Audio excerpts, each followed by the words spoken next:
Hello and welcome back to my RC channel.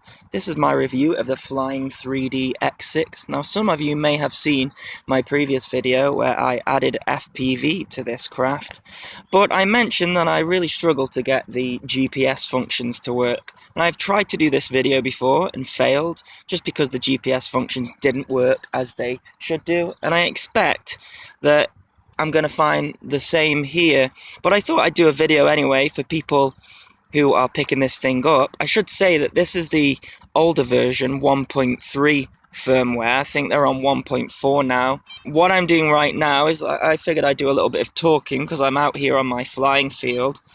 The TX starts to make noises if you leave it unattended, but it gets kind of annoying after a while. So yeah, I'm sitting here waiting to get satellite lock. I've currently got 7 satellites, which is probably going to be good enough. I've been sat here about 15 minutes. I have another one of these quads and I've been sat out here for 20 minutes and not even picked up a single satellite. I do believe that inside the GPS module there's a little battery and that remembers where all your local satellites are, and I haven't flown this for a good while, months, and it seems to have forgotten that. So apparently if the battery wears out then it's going to do that. So what I actually do is I take a 2-cell battery here that I'm not using to fly with, and I just plug it in and let it get 7 satellites. So I'm not using my flight battery, I'm not wasting it on the power, because what I found that in the past what happened was I would wait 10 minutes to get the GPS lock and then only have about a 2-minute flight time, so that's not fun at all. Now I haven't got any legs attached to this one, and that's just to save a little bit of weight so that I can carry a Mobius and the battery. Now I am not using the stock battery, I'm using this. It is a PowerTech 1850 milliamp 33C. It fits into the battery bay, so I have added a JST connector to it because I think it came with a Dean's connector natively. I don't think we're going to get any more than 7 satellites, so let's try and do a flight and get all the features in. So I've plugged the battery in, the flight battery, and we seem to be getting 7 satellites or thereabouts, so I'm not sure how good this video is going to come out. I'm going to take off and fly in manual mode and then try altitude hold and all the different modes, apart from the headless mode, because I don't like the idea of that at all. So I'm afraid the batteries ran out on the Mobius on the copter, so what I'm going to do is fly around. Hopefully this camera will pick up the flying, and then I can take this hat cam off, put it on the quad and see what it's like then, okay? So, gonna take off in manual mode, so I'm gonna arm it, quickly get it up out of the grass. Flies really stable, this thing, just incredibly stable. These are the 3-blade props, so I'm going to go ahead and put it into altitude mode. Just going to lift the throttle up a bit. So there we are in altitude mode. Let's go flying around a little bit, not too much because I want to show the GPS features.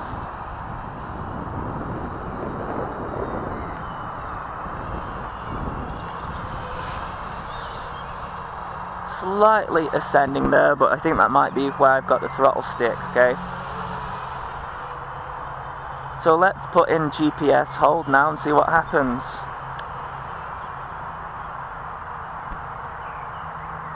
We've got a lot of drift. That could be the wind pushing it. Let's see what happens. So I'm going to sort of walk towards it. And I think what tends to happen is the thing starts oscillating. It's not doing it at the moment, but let's just keep an eye on it. It's moving around quite a bit there. Definitely not just staying in one place.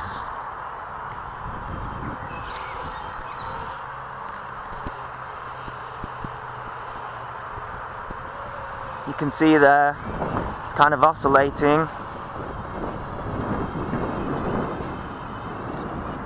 Just flying away there. It's like it's overcorrecting or something. It's stabling out again, but it's certainly not perfect. It is all over the place there.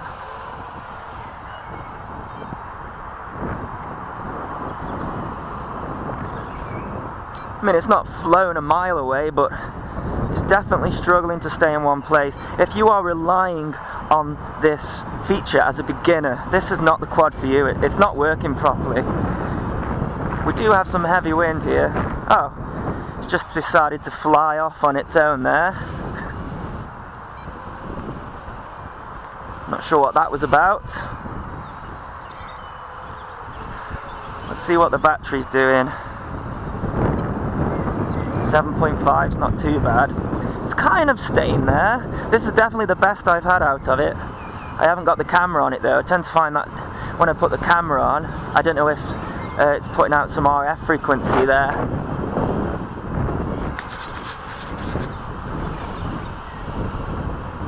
Okay, let's take it out of that mode and try return to home and see what happens. It's kind of staying where it should do now. Okay, let's fly it far away.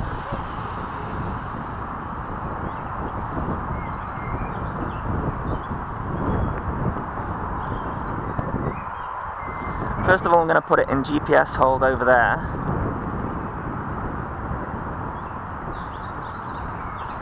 Okay, it just seems, you probably can't see that on the video now. Then I'm going to flip return to home.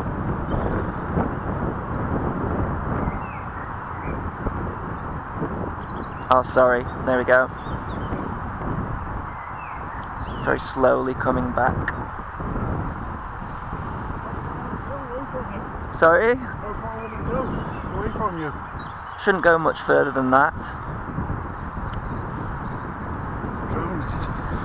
Wow. Good drones. Yeah. This one's got GPS on it, so it flies itself. Alright. It's supposed to be returning back to me on its own. It should do.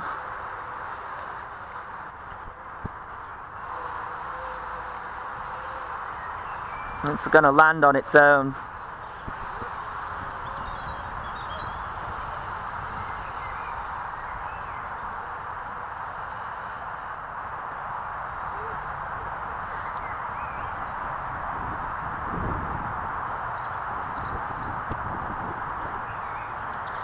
So that kind of landed where it took off from. It is working. This is the best I've had it. See if we cut the throttle, if the throttle stops. Just seems to be running the throttle there. There we go. It stopped. Still 7.7 volts. Let's play around with it a bit more.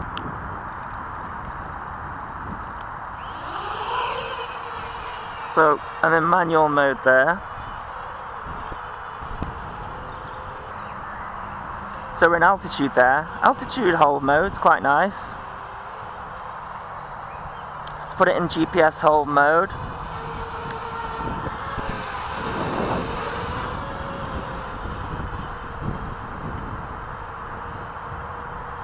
It is working. We're not getting oscillations this time. I really do think that maybe is something to do with the camera. Let's go for a return to home again. Okay, so take the GPS hold off. Just gonna go and fly over there.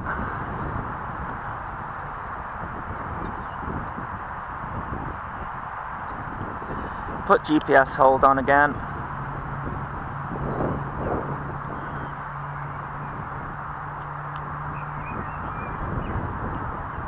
You probably can't see this on the video, but then I'm going to hit return to home. I have to describe what it's doing here. I did hope to have a video on the quad, but it's just sort of lifted up like 5 meters. It's just hovering over where its GPS hold was, and now it is flying back.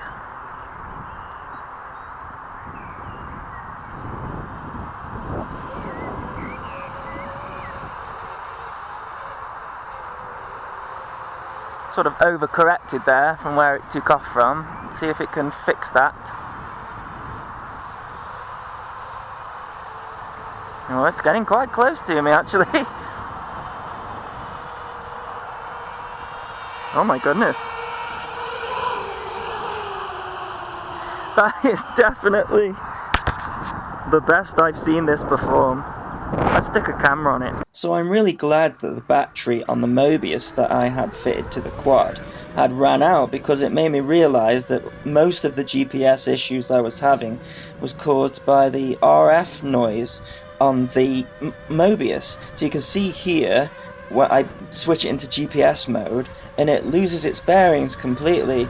It must be interfering with the compass and the GPS at the same time, and it kind of goes all over the place. You can see here we start to get that toilet bowl effect where it can't quite find its position, and I think it actually crashed here. So yeah, definitely the Mobius camera that's causing that.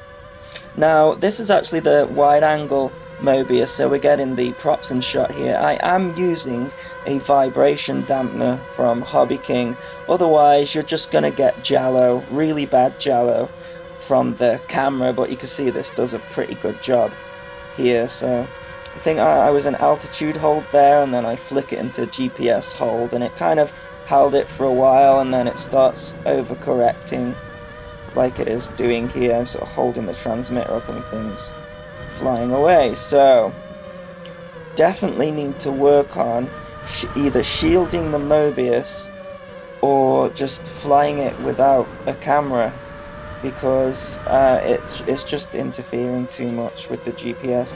Now, there are cables that run under this field which do interfere with my FPV equipment, so I'm sure that isn't helping matters.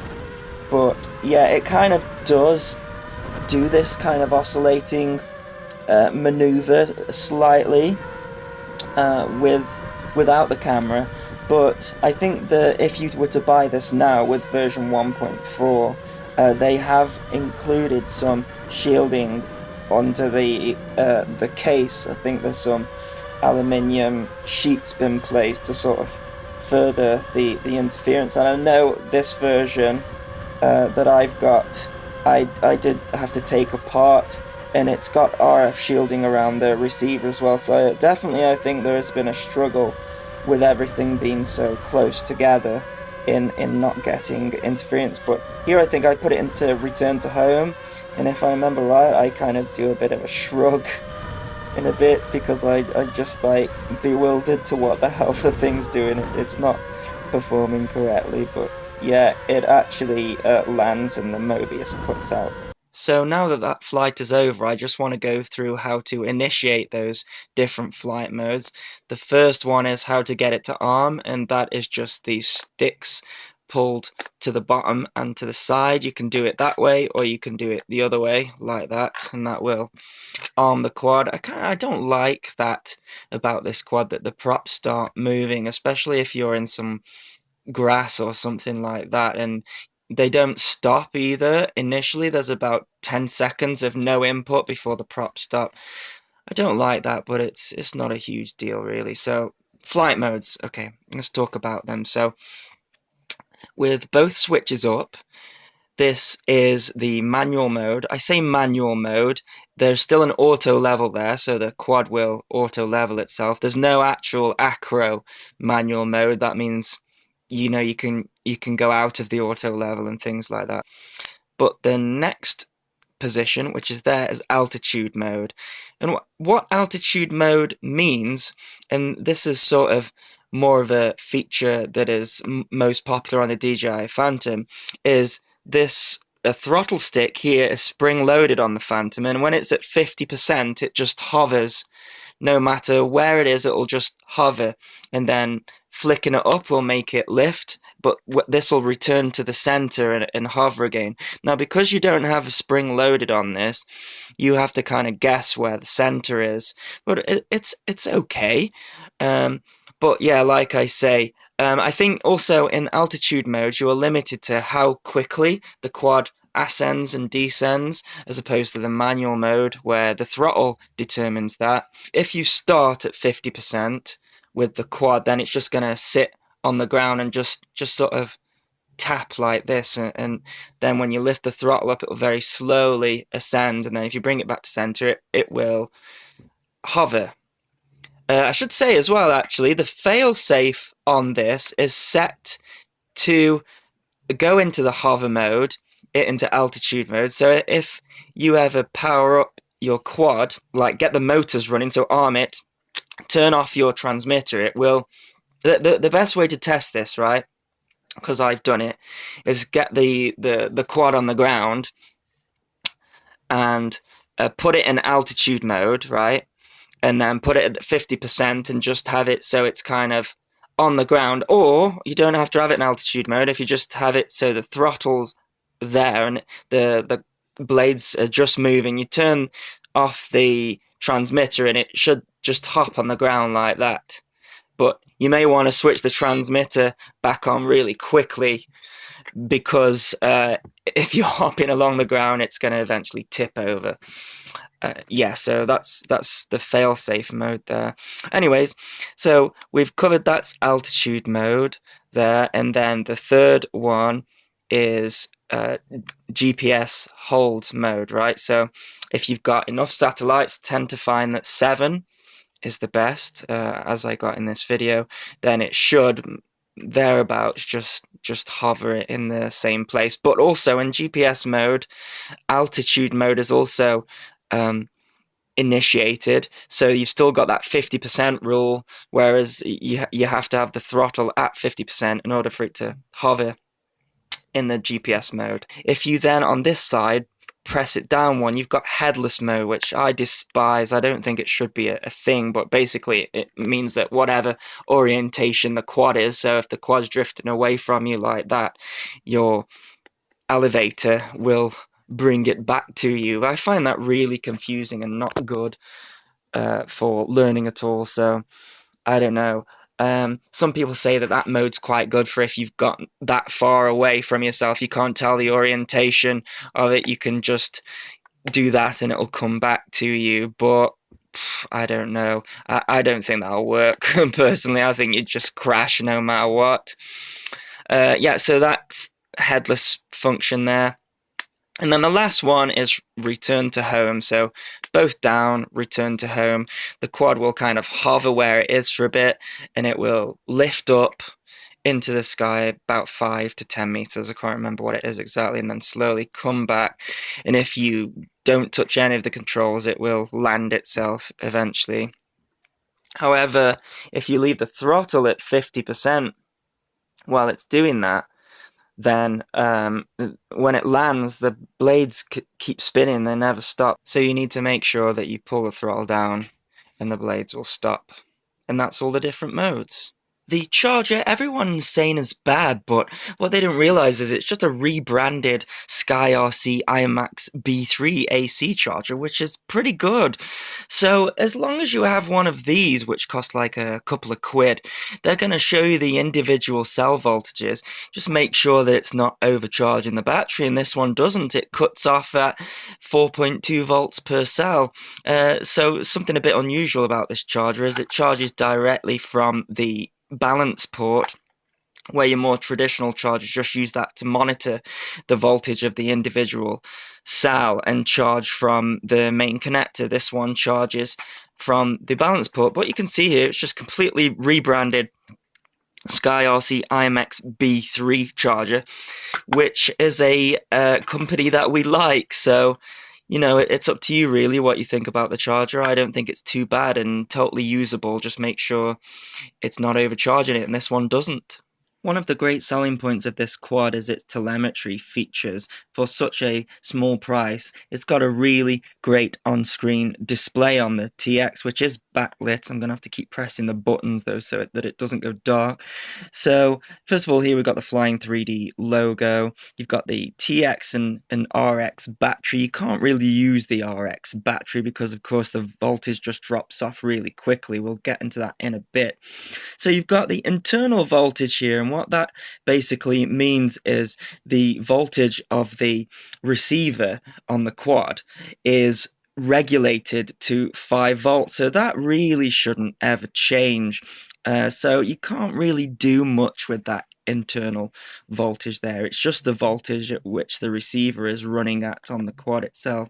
So the TX voltage, that's again the voltage from the batteries in the TX. So it's quite good that you can monitor that. So this reading here, ERR1 and then 0%, and what I think it actually is the data packet loss between the quad and the transmitter. So now, with a telemetry system, the quad is actually transmitting information back to the transmitter. And I think this, I could be wrong, I can't find any information about it. I think it's the packet loss.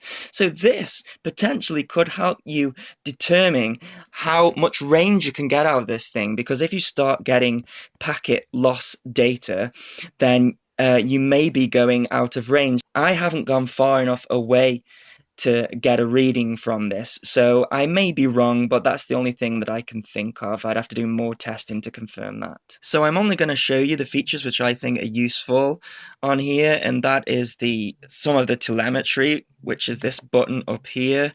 So if you press this, it'll take you into the different telemetry. I mean, it's cool that you've got this altitude, distance, and speed, but you never really have time to look at that unless you're in GPS mode, I suppose. You know, it's a bit of a gimmick. But this one is really useful because it's the voltage. When it drops to 6.9 volts, that's when the lights on the quad start flashing really quick, and that's when it's time to land. So that's an awesome feature, that is, for the price point. As I'm inside, I don't have a satellite lock, so we don't have any longitude and latitude, but I suppose you could use that if the quad went down. It'll give you the position. I suppose you could go on Google and find out. I don't know if you're going to be flying this quad that far away, to be honest, but the feature's there if you want to use it. Satellite, this is great again. It tells you how many satellites that you've got. And this is the figure, the kind of resolution of the satellite. So the lower that, the better. And then you've got the pitch and your. I don't use that at all. I've never used that. There are some system settings. If we press cancel, that'll take us back to the main screen. If I go in OK, I haven't touched any of these really, but you've got some system settings. I wouldn't mess with any of these. LCD brightness, RX battery, that's to do with the voltage. It's set up already. I'm not going to mess with that. Sticks mode. Again, don't think that. I think that lets you change from mode 1 to mode 2, etc. This is the mode 1 transmitter. I don't want to mess with that one bit. LCD brightness kind of speaks for itself. Firmware version, you can't update the firmware. Factory reset, do not press that. I'll press cancel and go into system. You can reverse some of the controls. Don't mess with that. Don't mess with any of this, really don't. It kind of shows you your channels there. See that everything's working.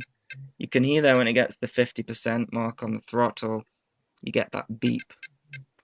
Kind of useful. Sub trim. Now, some people say that if you apply sub trim, it oscillates less, but I can't see how that's going to make a difference, to be honest.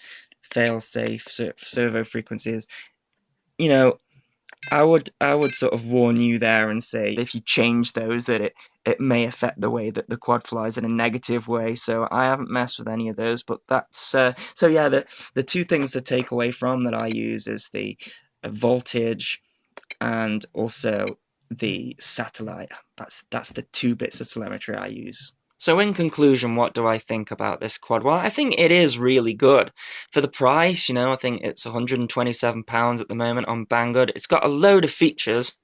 Really unique feature there in getting the voltage telemetry for such a cheap price. That's really good. One thing I should say, though, is that flight time is a bit of an issue. With the stock battery, without adding anything, you'll get about 7 minutes, which is just about enough time to run through all the features. I would recommend upgrading the battery to the 1850 milliamps. And then we've got the problem of the fact that with it being such a small form factor, clearly the Mobius camera is affecting the GPS. So you can do one of two things, right?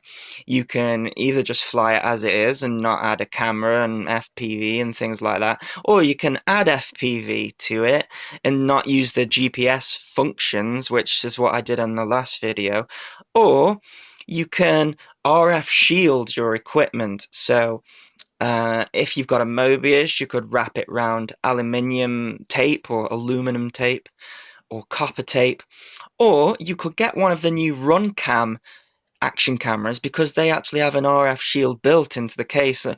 What that actually means is that all these electronics that we have, these cameras, as a sort of a waste product of them functioning, is they give out a frequency that interferes with the GPS, and that's clearly what is happening with this quad. So bear that in mind, and also the fact that the GPS functions of this do work, but I don't think they're to be relied on. They're certainly not as stable as some of the more custom quads like, APM and that kind of thing, but it does work if you persevere with it.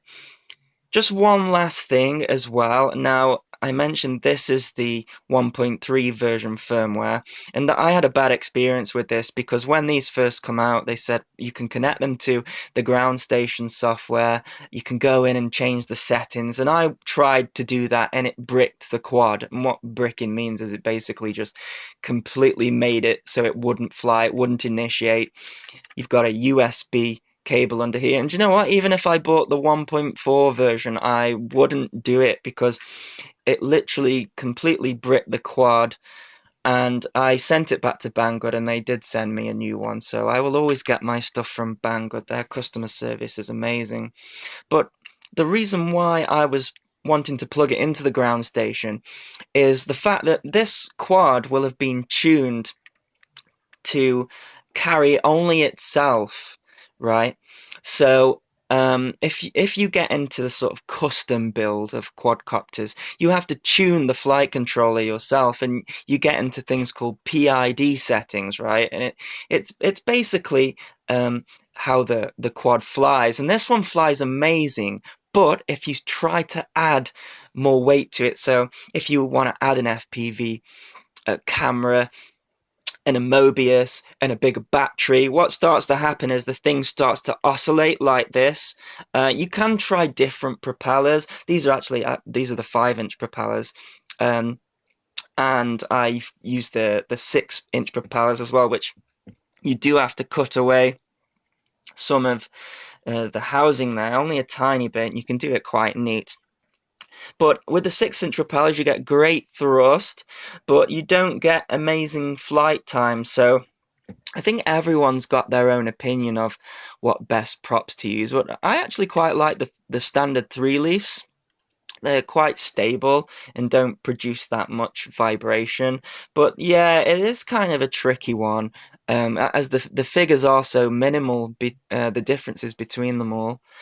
Um, but yes, to get back to that oscillating, I wanted to go into the ground station and decrease the P gain, so that when you carry more weight, you're going to have less oscillation. That it's just basically the way that the flight controller is correcting it. But you can't do that because it bricked the quad, so that sort of leaves this one with very few options, really. I think if I were to add a proper like FPV equipment to it and use this as my main quadcopter, I would go really lightweight, maybe the similar sort of FPV transmitters that I use on my microcopters, so the Pico VTXs, and if we can do it on those microcopters, surely we can do it with these and get quite a nice result. So that may be something that I do in the future.